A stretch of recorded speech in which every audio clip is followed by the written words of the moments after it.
Oh, thanks, everyone. I have two announcements. First, we didn't use Easy Cater for this meeting, which is why the food never arrived. Also, and I just thought of this, effective immediately, everyone will be paid in wildly volatile cryptocurrency. You're all now billionaires. And now you're broke. Bad ideas happen when there's no food for the meeting. So make sure it's on time and as ordered from more than 80,000 restaurants. Now, Easy Cater. You're rich again. And now you're not. Order 24/7 on EasyCater.com. Odyssey now has hundreds of new exclusive music stations for you to discover your new summer soundtrack. Get moving with worthy workouts for a cardio sesh fueled by today's top artists. Hanging with your crew? Throw it back with Picnic Party for old school jams for your cookout. Or sail away with Odyssey's new yacht rock station, Jugger Yacht. There are hundreds of new exclusive stations to check out today. For summer barbecues, road trips, or relaxing poolside. For every mood, every interest, every passion. By Odyssey. Brought to you in part by Macy's and Geico. Beat me up on the mamas of all mama shit. Hey, I'm looking through my telescope and I see a mothership. Is that you? Beam me up. Hey, DA, I'm thirsty, man. Can you beam me up for a cold one? Hey, DA, what's going on, baby? Stop me off and beam me up. Yay, what's the silly? Oh, permission to get in that mothership. Is my window seat still available? Beam me up. What's going on, DA? Hey, man, I need you to do me a huge favor. My co-worker's a jerk. So just beam me up, man. Get beamed up. Everyone else has. It's DA on CBS Sports Radio. Good, have a good day. We appreciate you being with us. We're happy to be here every single weekday morning, 6 until 10 Eastern Time, 3 until 7 Pacific, on the ever-expanding CBS Sports Radio Network. And we come to you live from the Rocket Mortgage Studios. When you need an expert to help navigate the home loan process, Rocket can. Thanks so much for being with us, everybody. Happy Monday to you. The Milwaukee Bucks are now a win away from their first NBA championship since 1971. But there's a dangerous Suns team lurking. Game 6 is tomorrow night in Milwaukee. And the poll question this morning, how much would you spend to be in the building, watch your team win a championship? You can vote in the web poll at CBS Sports Radio on Twitter, at CBS Sports Radio. That will be the subject of our advanced analytics later on in the morning. So we'll talk more about that tremendous game number 5, which had lead changes and the big comeback by the Suns. The comeback as well from the Bucks earlier than the comeback from the Suns. The steal by Drew Holiday, the lob pass to Giannis. Just the decision by Drew Holiday. Just the decision. 2 decisions, actually. To stick those paws in there, to steal it from Chris Paul, because if he's called for a foul, Paul is going to the line with a chance to take the lead, and then to throw the lob pass instead of waiting to be fouled, throwing the lob, the alley-oop to Giannis, where that bounces off of Giannis's hands and out of bounds. That's a turnover, and now the Suns have another shot down by 1. It's just an amazing, amazing series of gutsy, ballsy decisions by Drew Holiday, which is exactly why they brought him in, to be a difference maker in games like this. Damian Lillard's been a far cry from playing in games like this. They made one Western Conference Finals but got swept by the Golden State Warriors. Other than that, Lillard has basically been a one-and-done opening round series of the playoffs and eliminated type of player, despite his greatness for the Blazers. And after practice with Team USA on Friday, said, quote, "Right now, I'm not sure what I'm going to do. What I can say is my intentions and my heart has always been set on being a Blazer in a Blazer uniform for my entire career. But I think over time you want to win it all. And I want to win it all in a Trailblazers uniform. But we all have to be making strides towards that." Lillard said, quote, "The best way to put it is to be more urgent about what our next step is and how we move forward. We're not a bad team. We're a winning team. We've got a great environment. We've got a great city. We've got great fans. There's a lot of positives. I just think we've reached a point where it's like, okay, it's not enough. Do we actually want to win it all? Is that what we're shooting for? We've got to do things to show that. We've got to put action behind that. That desire to win at that level, that's been my only thing this entire time. End of quote. Boy, I got to tell you, I feel Damian Lillard on this. I feel him. Because I have worked for companies and worked for radio stations and worked for bosses where that we got the show on the air and that it was relatively successful and that sponsors were happy. You know what? Good enough. Don't rock the boat. As long as we're making some type of profit, that's fine. But going the extra mile, no. Slow down here. Going the extra mile, no. Let's walk back those expectations, DA. You're gainfully employed. You have a show with your name on it. We're making a profit. That's good for everybody, okay? And if you are highly competitive, or if you are ambitious, or if you believe you've got a greater potential to reach, and you don't have a support system that believes in that as well, it is incredibly infuriating because you see something to be better in, and the support system, the people above you or the people around you, don't see it the same way. Don't rock the boat. Good is good enough. And I think that's been the trap for the Blazers for a while. And now part of this is the reality of the NBA.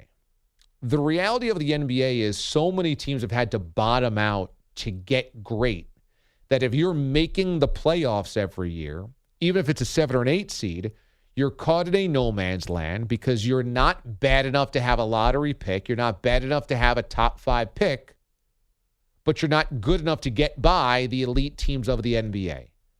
The NFL is a little different. The NFL, a team can go from 8-8 to 12-4 in 1 year. Injuries break their way. Schedule breaks their way. You know, a draft pick at the end of the first round ends up being way better than you thought. It's not that hard for an 8-8 to become 12-4, same way 12-4 becomes 8-8. In the NBA, rarely does a 7 seed become the 2 seed the next year. Usually not the way that it works. This Suns run is remarkable in that way. From out of the playoffs to a 2 seed of the NBA Finals, it almost never, ever, ever happens. Ever. Unless that team gets an enormous free agent boon in the offseason. You know, when LeBron goes to the Heat, or LeBron goes to the Cavaliers, or LeBron goes to the Lakers, or basically anywhere LeBron has ever gone, you go from out of the playoffs to an NBA championship caliber squad. But that's basically how it goes. And Damian Lillard's probably like, well, unless I get LeBron James on my team, I'm stuck being a 5 or a 6 or a 7 seed. That's not going to get me anywhere. That gets me a first round and done. So when Lillard speaks like this, I totally get it. Because you know what? A player that was making good money, and there's been plenty of these guys, you make really good money, you're the face of the franchise, you get to take all the last shots, you get endorsements or whatever. You know what? Whether you're a first-round exit guy or not, that's fine. That's fine. I mean, you know, no offense, but Carmelo's kind of like that. You know, did his career live and die in winning an NBA Finals? I don't think so. He got to be the man. He got to make a lot of money. He got to take a lot of the final shots. And by and large, that was good. That was good for him. Damian Lillard's not wired that way. He's not. He is not wired that way. And I think Lillard still has a real loyalty to that franchise and doesn't want to have to be traded, doesn't want to have to move, doesn't want to have to give up on what the last 8-9 years have been for him in Portland. I don't think he wants to do that. What he wants to do ideally is win there, is succeed there, is win a championship there. And what he's saying is, I desperately want this. Do you? Do you? Because if so, okay. We can be pals. We can be colleagues. We can be coworkers. If not, then, yeah, maybe I do have to move. But that's not my first choice here. And I think things like that are necessary to wake up decision makers. Now, look at Damian Lillard's trajectory and his career and his desires, and look at Giannis. Giannis has been on a team that's been good, but not great enough. And look, Giannis hasn't been great enough at times as well. But it was a franchise that had Giannis fall into their laps. Granted, they did the right scouting and they developed him, etc. But how could you ever know Giannis was going to be Giannis? And Giannis needed more help. Giannis needed a new coach, which is why they brought in Budenholzer, and a new offense, which is why they allowed Budenholzer to run that offense. And they needed to pay Chris Middleton. They needed to add a third piece, which ultimately was Drew Holiday after some other iterations. And it was Milwaukee, which is not a destination for free agents. Neither is Portland. It is not a massive coastal market. It is not a Sun Belt market. It is not a state without state income tax. And it's just not a usual destination for NBA players to flock. So much like Milwaukee, Portland there sits as this amazing basketball town with this amazing fan base that is not one in a really long time. 1971 for Bucks fans, 1977 for Blazers fans. It's been a long time. There's multiple generations. There's mostly fans of the arena that were not alive the last time you won a championship.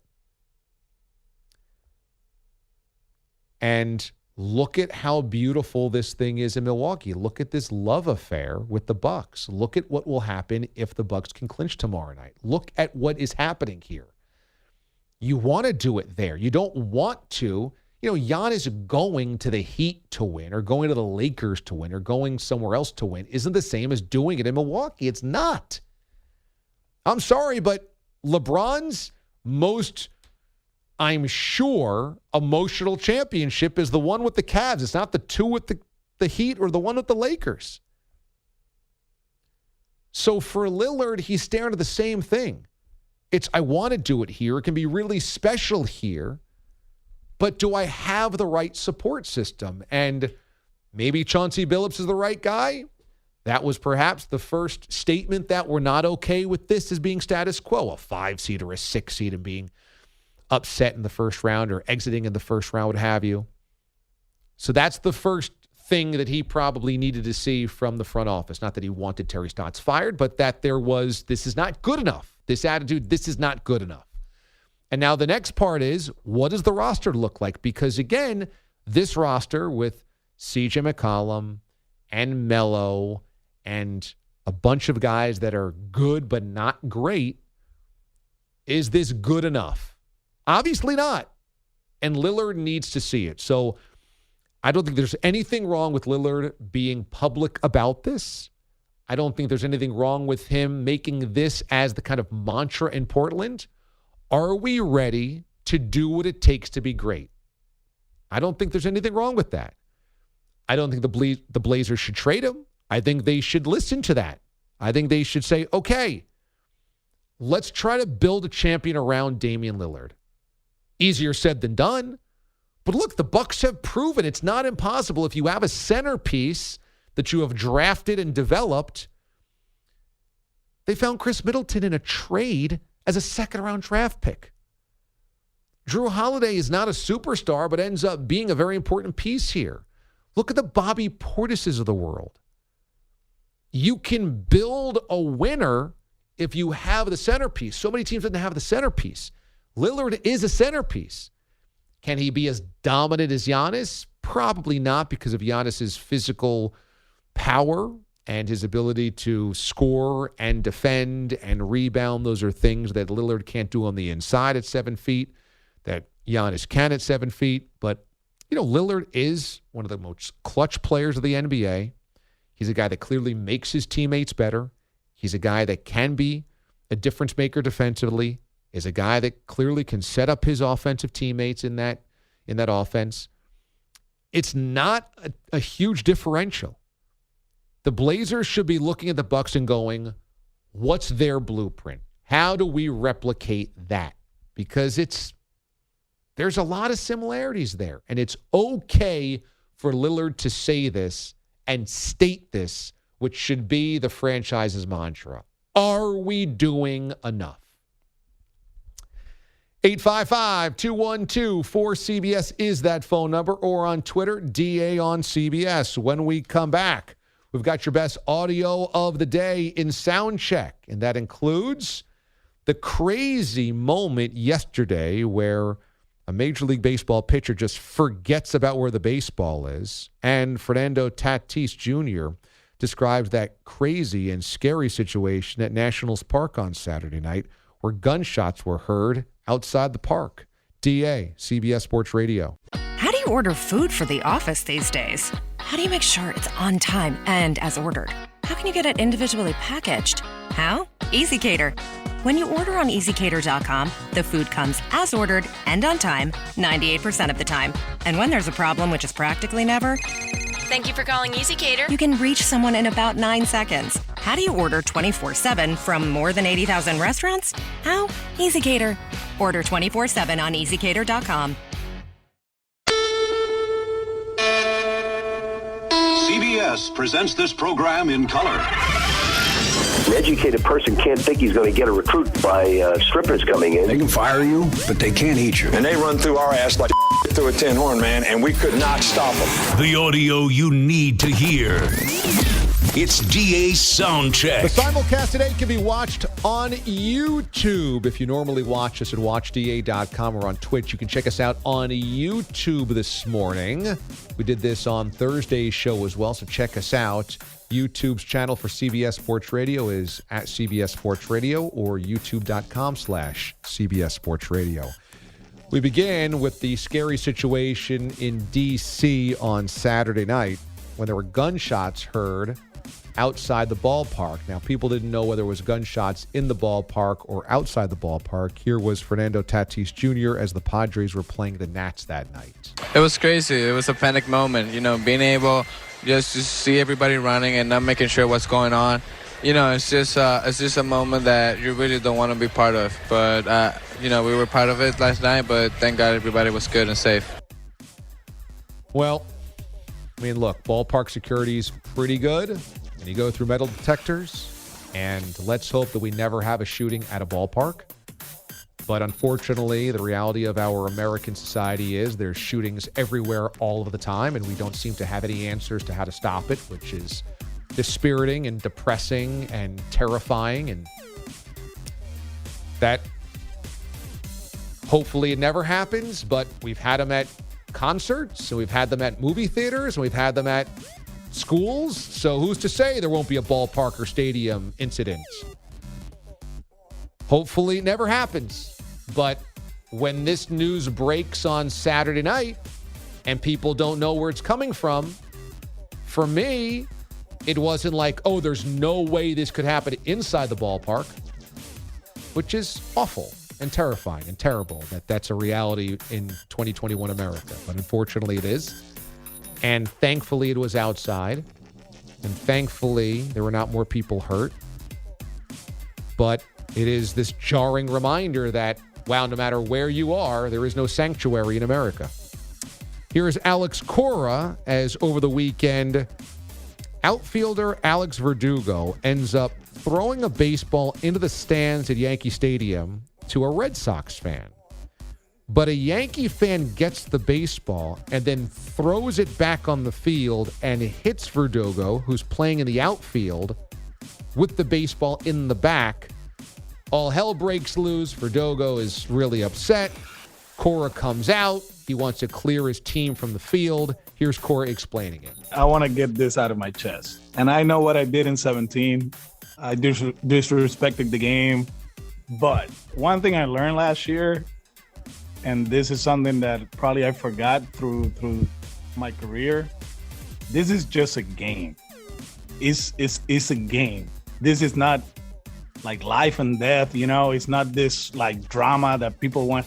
And the fact that people come to the ballpark and they decided to throw a baseball to one of the players, I was in shock that happened, and Booney texted me already apologizing. And this is nothing against the Yankee fans, because I do believe they're up there with the best in the business, the best in the world. But that kind of like, like we lost the game and the rain and all this stuff, whatever, but the fact that Alex got hit by a baseball, it's like, wow. Was this the game you and the Bayou Bear were at? No, we went to Friday night's game. This was Saturday night's game. Okay, so describe to me what happens here in the stands. Okay, and by the way, this is almost simultaneous with the Drew Holiday block. This is going on Fox. Obviously, nobody really is going to care about the Yankee-Red Sox game when the NBA Finals are going on. I only know because both TVs are going. Verdugo, the inning ends. Or, I'm sorry, we're going into an inning, and he has the outfield catch with the center fielder. He takes a ball, and he throws it to a kid. This actually was where I was sitting on Friday night, which is what was funny. This is why I asked, is this the game that you were at? It was not, but same idea, and this is how I knew it was going on. They have fun. They throw the ball. There's a lot of Red Sox fans' kids. Some doofus with a glove steps up, obviously gets the ball. The kid doesn't get the ball. Bunch of drunk guys, a Red Sox threw it up to your Yankee fan. Throw it back, throw it back, throw it back. I witnessed balls get thrown back on Friday night as well. Somehow, this guy turns into Ichiro with a gun and drills Verdugo in the back with it. I mean, it's a pretty good throw for a fan to do that. And Verdugo, whose back is obviously now facing play, snaps and rightfully so goes nuts. And basically he's looking to climb the fence and go up and fight the fan before being pulled back and went nuts. And they pulled the teams off the field for a little bit to find the fan and figure out what happened. So when this Yankee fan throws it back, was it like a Wrigley Field, just throw it back into the field, you caught the home run ball, or was he trying to peg Verdugo? So I can't tell you what this specific guy was doing, but I haven't been to a game in 2 years. I went to this game and sat in these seats on Friday, and the thing they kept doing was if a Red Sox, I guess because it's a Red Sox, throws a ball to you and you're not a kid or anything like that and you're an adult Yankee fan, you throw it back like Wrigley. All the fans chant, throw it back, throw it back, throw it back.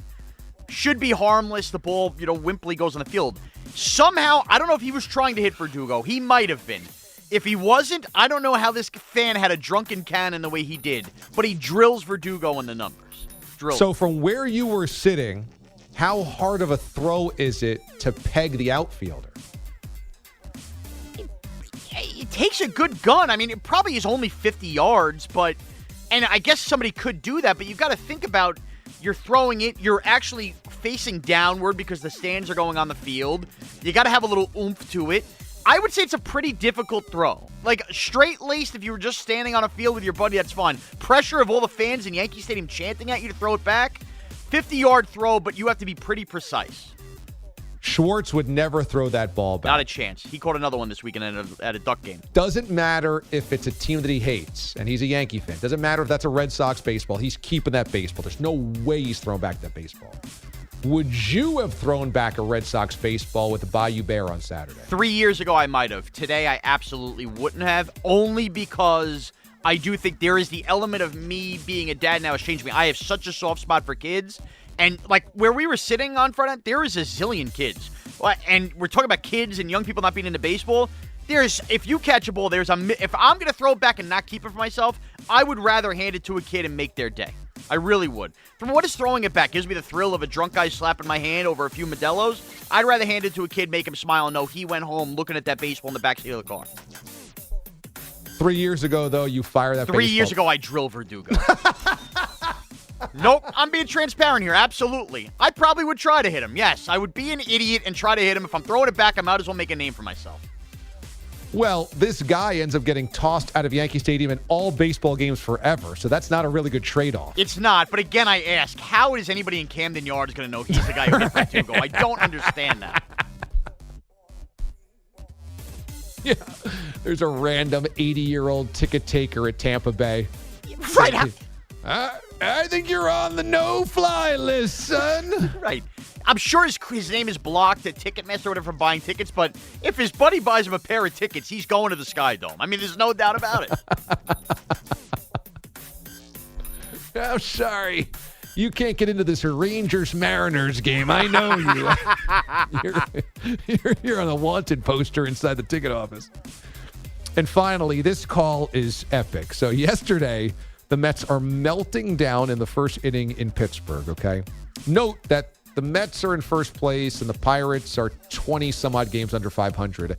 And the Pirates are going for the sweep over the weekend. So in the first inning, Taijuan Walker, the Mets pitcher, has already given up 3 runs, and the bases are loaded. There's a squibber out of the box along the third base line. It looks like it starts foul, and then it's creeping toward the line. But it's a little squibber, and Walker thinks by touching it, when it's in foul territory, it's a foul ball, and he kind of scoops it and tosses it into the dugout area. What he doesn't realize is he scoops it and touches it, and it's on the line. It's on the third base line, so it's a fair ball. So Taijuan Walker officially has made it a fair ball with the bases loaded. So everybody's safe. So the ball is squibbing. He picks it up, tosses it towards the dugout. Listen to the call on AT&T Sportsnet Pittsburgh. It's like the Pirates won the World Series.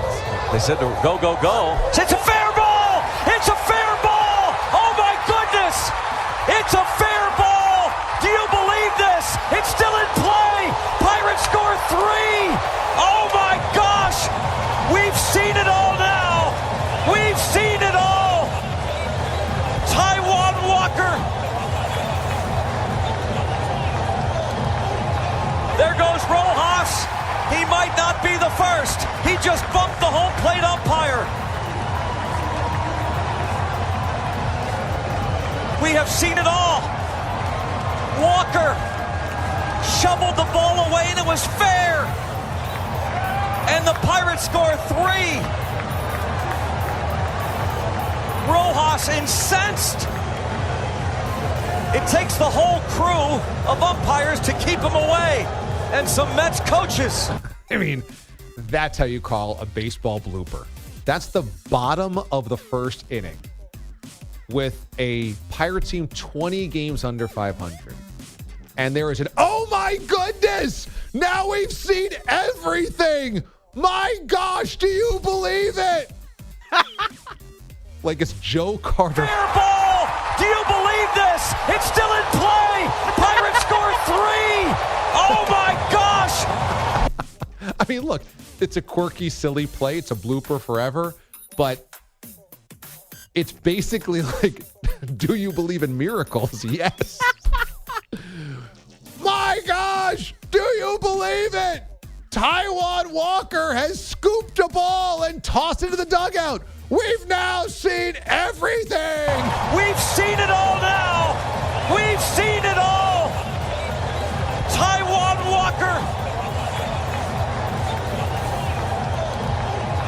There goes Rojas. That's how you call a play-by-play. That's how you call a baseball blooper. And by the way, he hadn't seen it all because the Pirates blew a 6-0 lead and lost. That's right. I saw it all. I mean, you want young kids into baseball? Have the Pirates TV team just call every game. Oh my God, it's a sacrifice bunt. Have you ever seen anything like that? We have now. They said to go, go, go. It's a fair ball. It's a fair ball. Oh my goodness. We've seen it all. I've seen a pitcher forget whether it's fair or foul. I've now seen it all in my life. And that is your sound check. Bogues, if you're looking to make a name for yourself in the play-by-play game and get bigger and better gigs, I suggest melting down over everything because obviously it works, especially in baseball. Yeah, I'll see what I can get out of a Patriot League football game in September. I don't know what the equivalent of this would be, but I'll do my best. Oh, my God!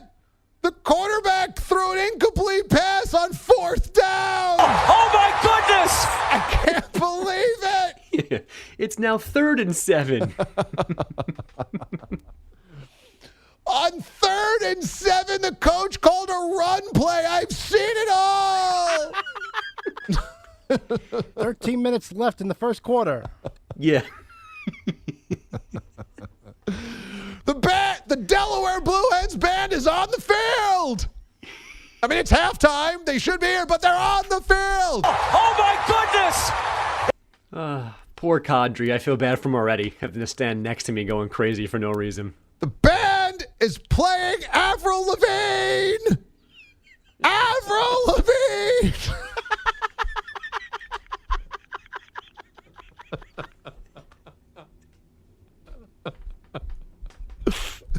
This could really work for you. This could work for Wilkins very well, by the way. Well, I mean, he's got the Rumble Ponies. They are the Mets. I'm sure they do the same thing as an organization. Just watch guys run on the bases and not pick up a free ball and tag somebody. He's gonna bow out. The best part about Taijuan Walker booting this into the dugout and not caring and watching everybody score is that at that point in time, Twitter meltdown was complete. It was, they've quit. They should walk off the field, go home, get on the buses. Season's over. It's a disgrace. Everybody's quit on the field. The Mets are an absolute nightmare. At which point they then come back with a 7-run to come back to win the game. This is really pathetic. It's perfect. All right, AB, what do we got on headlines? All the headlines are sponsored by Progressive Insurance. You could save big when you bundle your auto, home, motorcycle, RV, or boat. Visit Progressive.com. CBS. Maybe it's time to consider tuning up that Yankee bandwagon one more time. They beat the Red Sox for a second consecutive night, 9-1 in the Bronx. They began to pull away with a 2-run homer from Rougned Odor. Rugi Odor sent one deep into the night. A 2-run home run. J'adore Odor. Now, John Sterling has had some time to workshop that one. Odor is not new, but Ryan Lamar is. Pitch hit in the air to right and deep. Renfroe back on the track, and she is gone. Ryan Lamar lines a home run in the lower seats and right, a 2-run blast, and the Yankees now have a 9-1 lead. I don't know about you, but he says Ryan Lamar once, and then there's a pause as if he's thinking of something to say, and then goes, nah, I got nothing, and just goes back into a regular home run call. So maybe next time Ryan will get a Sterling call. He always has a home run call. Did he think he had one and then short-circuited and forgot it maybe?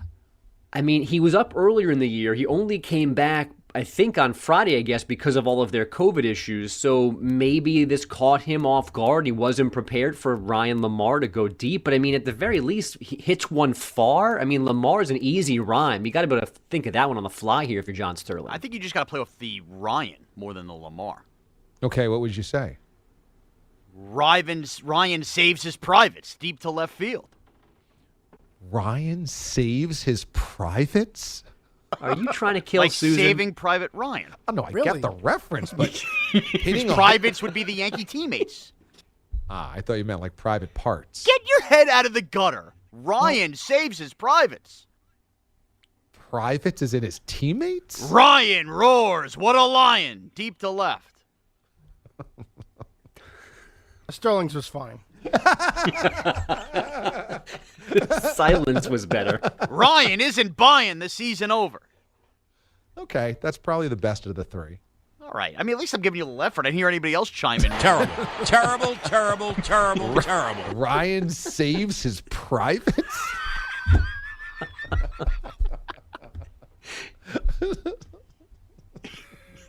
Susan just faints, and that's the end of her.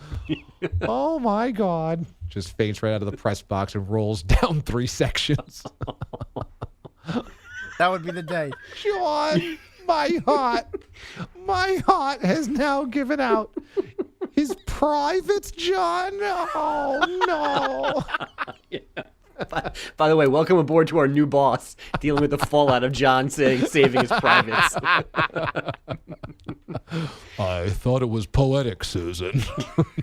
Love Not as privates, John. Hey, John, Spike Eskin here. First time, long time. Just wanted to go over your privates call. The brawl is going on. Just took over. I'm your new boss. Didn't love the privates call. Can you walk me through that? Well, you know, Spike. I had just seen the Steven Spielberg classic Saving Private. No, I get where the reference comes from. It's this wonderful World War II movie. You should really see the opening scene. It's really devastating to think about the terrors of war. So I was, we get that. But the privates part? No, it was referencing his teammates. Oh. Are you doing theater tonight?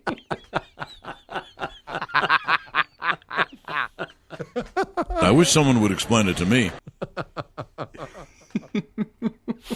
And Ryan saves his privates. You're good at it. Yeah. You're really good. The Yankees lead 5-3. Yeah. You're really good. Ryan saves his privates. What? Scoreboard update, John. 1-800-8-million.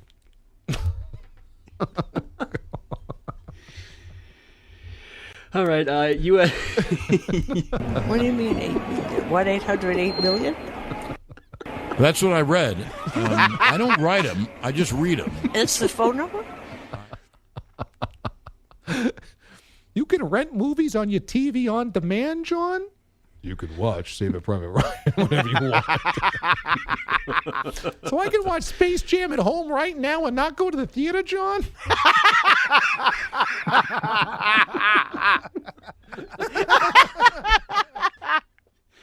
Just press OK on your cable box. Select purchase, Susan. I don't have to call 364-VIEW anymore. And there's websites that give you the times of all theater shows. There's no more movie phone, Susan. No more movie phone. What about TV Guide? That doesn't exist anymore either, Susan.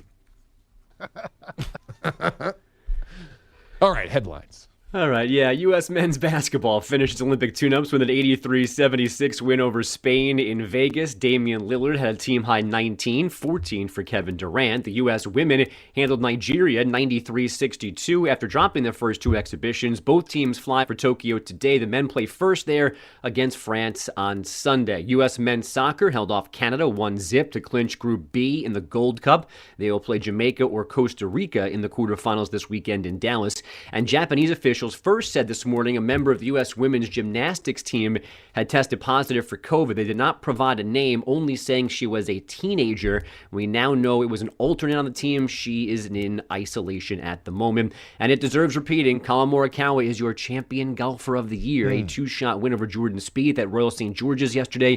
Morikawa is the 8th all-time to win two majors before turning 25. That list also includes Spieth, Tiger Woods, Rory McIlroy, and Jack Nicklaus. DA, back to you. Thank you, Bogues. Max tweets, hey guys, been a loyal listener, loyal D-Alien for 3 years now. I've missed the past 2 weeks with the passing of my dad unexpectedly. I love the show. I'd love for y'all to give my dad a beam up on the air. Hashtag, can I get a beam up? Hashtag, with bacon. Max, to your pops. No doubt about it. Let's beam him up. We appreciate the patronage, Max. Appreciate the loyalty, man. Hearts go out to you.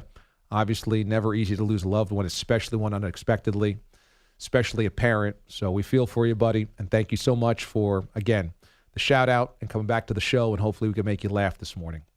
When we come back here on the DA Show on a wonderful Monday, we got a lot to get to when it comes to the NBA Game 6 tomorrow night of the NBA Finals. But when we come back, a little football as well. Is reality finally sinking in for Tim Tebow at Jaguars camp? DA, CBS Sports Radio.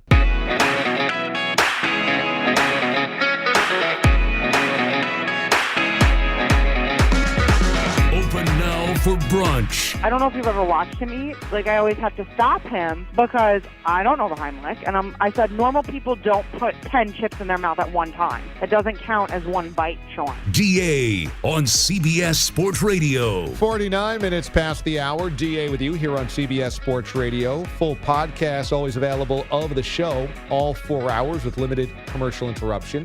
Available in podcast form after we're done every day on the air. Or the best of the show is also available in podcast form. Just search The DA Show on your favorite podcast platform. DA, are you still with me? Okay. Okay. Here is Josh Booty, former NFL quarterback, who was on the Zach Gelb show the other day, talking about Tim Tebow's chances at making the Jaguars. I don't know if he can make the roster because he's undersized. You know, he'd have to be an absolute beast in special teams and play some fullback, H-back, motion guy, short yardage, goal line, maybe a little of what Taysom Hill does in New Orleans. I don't think he's a bona fide tight end. The guys are 6'6", 6'7", 250 in the league, and so he looks like he looks small on the field compared to them if you've seen some of the pictures taken out on the practice field. I think he's got the heart of a lion. I love him, but I don't know if he's a tight end in the NFL, and I think it's going to be very hard for him to make a team because he's going to be undersized when it comes to blocking and getting in there in the interior and doing something with it, with his feet moving people around. Everybody knows he's a great locker room guy, but if he doesn't help the team, you can't be on the team. And no one in the NFL that can't help the team is on a team. Hallelujah, hallelujah, hallelujah, hallelujah. From Josh Booty's mouth to God's ears. Oh, my God. Thank you for saying that, Josh Booty. Thank you for saying that. It doesn't matter how great a locker room guy you are if you can't help the team on the field.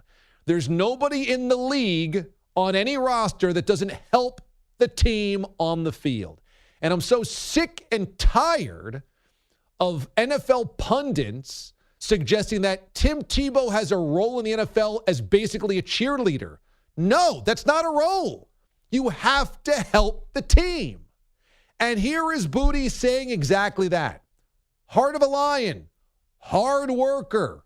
Fine, that's all great. He's not the only hard worker in the NFL. You have to be able to play a productive role at some position. And so what Booty is saying here, listen up, everybody. Tebow's so muscular. He's such an athlete. Man, NFL tight ends are 6'6", 250. Tebow's small compared to them. Oh, and those guys have been catching passes their entire lives. So as Booty says, he'd have to be a beast on special teams. Is he willing to do that? Play some fullback maybe. Willing to stick your nose in the line? Play some halfback perhaps? Be a motion guy, short yardage, goal line. Can you do all of that? This is where the Tebow fascination just always falls short. The Tebow is a personality, and Tebow is a character, and Tebow was a wonderful college quarterback. But at 34 years old, to just be in a training camp and assume that, well, because he's Tim Tebow, he's going to make the team is so delusional.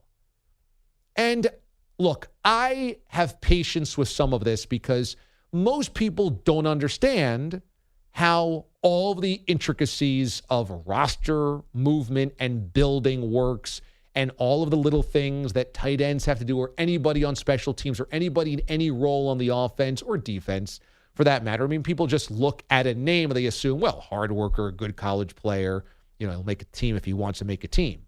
But there's so much that goes into it. And you don't just come out of 7 years of baseball or whatever at 34 years old, having never played the position, and then suddenly make the NFL team. And that's why even him making training camps roster I thought was a joke, because we all know this. If you're around the NFL, you know that this is a lark. I'm hoping, Mraz, that by the time we get to Jaguars training camp in a couple of weeks, this will start becoming more and more evident. It will be more and more evident because Tebow also is going to have no choice but to play in preseason games. And in preseason games, what is going to be the big draw? It's going to be, oh my goodness, can Tim Tebow play tight end?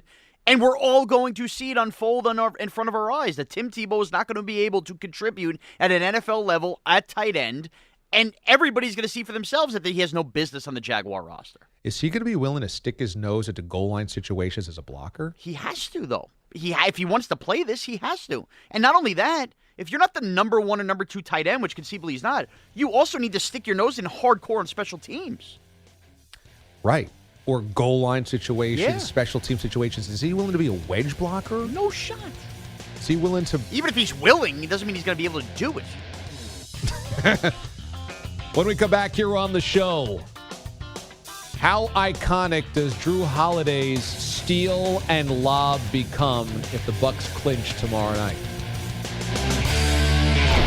Oh, thanks, everyone. I have 2 announcements. First, we didn't use EasyCater for this meeting, which is why the food never arrived. Also, and I just thought of this, effective immediately, everyone will be paid in wildly volatile cryptocurrency. You're all now billionaires. And now you're broke. Bad ideas happen when there's no food for the meeting. So make sure it's on time and as ordered from more than 80,000 restaurants. Now, EasyCater. You're rich again. And now you're not. Order 24/7 on EasyCater.com. Hi, I'm Jason Concepcion, sports writer, cultural critic, and host of Crooked Media's podcast, Take Line. Each week, I'm joined by 2-time WNBA champion and Atlanta Dream co-owner Renee Montgomery for smart discussions about sports, culture, and the ways they intersect. Our show is by sports people for everybody. New episodes of Take Line drop every Tuesday. Listen on Odyssey, Apple Podcasts, or wherever you get your podcasts.